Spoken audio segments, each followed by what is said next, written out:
La palabra éxodo proviene del griego éxodos, que significa salida. Si partimos la palabra podemos ver que se compone de ex, fuera, y odos, camino, por lo que también podría decirse que significa camino o viaje hacia afuera.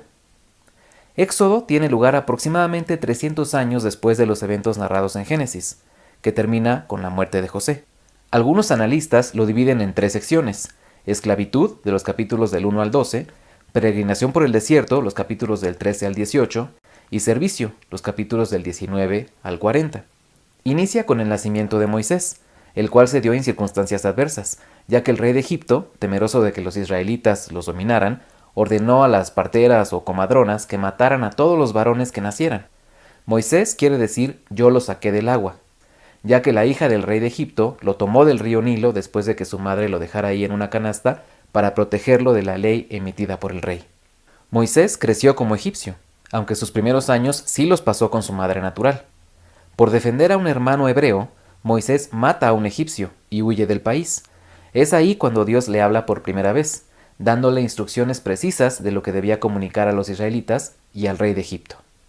Ante la negativa del rey de liberar al pueblo israelita, Dios deja caer sobre ellos 10 castigos o plagas: el agua convertida en sangre, las ranas, el polvo convertido en mosquitos, las moscas, la muerte del ganado, las llagas, el granizo, los saltamontes, la gran oscuridad y la muerte de los primogénitos egipcios. Después de haber vivido en Egipto durante 430 años, finalmente el pueblo de Israel pudo salir, custodiado por Dios y por sus líderes Moisés y Aarón. Llevaban los huesos de José, a petición de él mismo. De día, Dios los guiaba con una nube en forma de columna, y de noche con una columna de fuego. El capítulo 14 es de los más destacados, ya que en él se relata cómo Dios, usando a Moisés, abrió las aguas para dejar pasar a su pueblo elegido. Me llama la atención cómo termina el pasaje, diciendo: al ver que Dios había derrotado a los egipcios con su gran poder, los israelitas decidieron obedecer a Dios y confiar en él y en Moisés. A pesar de este compromiso, los israelitas, después de haber caminado por el desierto durante algún tiempo, tuvieron hambre, y llenos de dudas y desconfianza le reclamaron a Moisés y a Aarón. Pero Dios intervino y los alimentó con maná durante 40 años. En el capítulo 17 aparece Josué, quien representaría un papel sumamente importante en la historia del pueblo elegido. Aquí se encuentra narrada la batalla contra los amalecitas, y podemos encontrar a Moisés con los brazos entumidos. ¿De qué estoy hablando? Vayan a su Biblia y léanlo. En el capítulo 18 tenemos una enseñanza muy valiosa que tiene que ver con la delegación de responsabilidades, y con el hecho de que la sabiduría de Dios nos puede alcanzar también de maneras indirectas. Éxodo 20 contiene el que quizás sea el pasaje más famoso de este libro: los 10 mandamientos, que son los principios básicos de obediencia y fidelidad que Dios entregó a su pueblo y que hasta la fecha deben aplicarse. Posteriormente, Dios establece su pacto con Israel a través de una serie de indicaciones y promesas entregadas a Moisés. En el capítulo 32 vemos a un pueblo desesperado por todo el tiempo que Moisés se había demorado en su entrevista con Dios en el Sinaí. Aarón esculpe un toro de oro para adorarlo como si fuera ese animal quien los había liberado de Egipto. Dios, el verdadero y único Dios, se percata de lo que el pueblo está haciendo y se lo comunica a Moisés, quien lo persuade de aplicarle el castigo debido a la gente. Increíblemente, el pueblo que había sido liberado de la opresión egipcia seguía teniendo serios problemas de confianza y obediencia a Dios.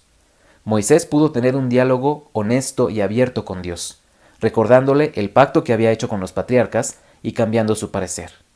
Sin embargo, el haber adorado a ese toro dorado tendría consecuencias serias para el pueblo de Israel.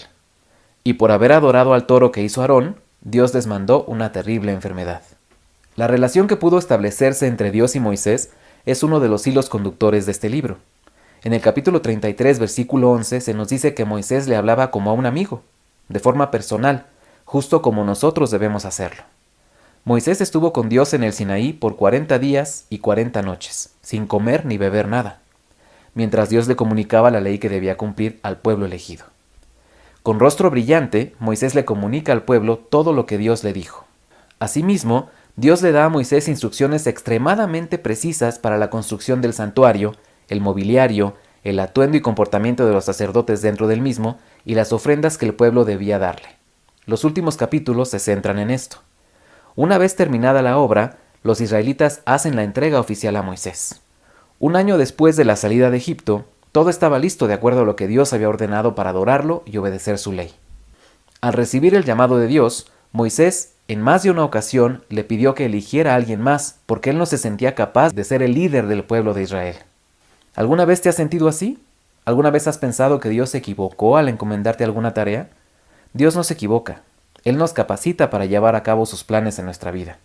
Si estamos en el Señor, nunca debemos sentirnos incapaces de hacer lo que Él nos pide, porque Él nos transforma y hace maravillas en nosotros. Si así lo decidimos, podemos convertirnos en sus instrumentos y obedecerlo. Una vez más, la palabra clave es obediencia. Moisés, Aarón y todos los involucrados en la construcción del santuario hicieron exactamente lo que Dios les mandó hacer. Se trata de escuchar atentamente todo lo que tiene que decirnos, sus planes, sus enseñanzas, su voz, su guía. También se trata de hablar con Él, de expresarle lo que sentimos, lo que deseamos, lo que tememos y lo que añoramos, sin importar que Él ya lo sepa. Te agradezco que hayas visto este video y al mismo tiempo te pido que le des un me gusta, si así fue, que comentes y que lo compartas. En el próximo episodio hablaremos de Levítico, en el que, una vez más, la obediencia toma un papel protagónico. Que Dios te bendiga y nos vemos pronto.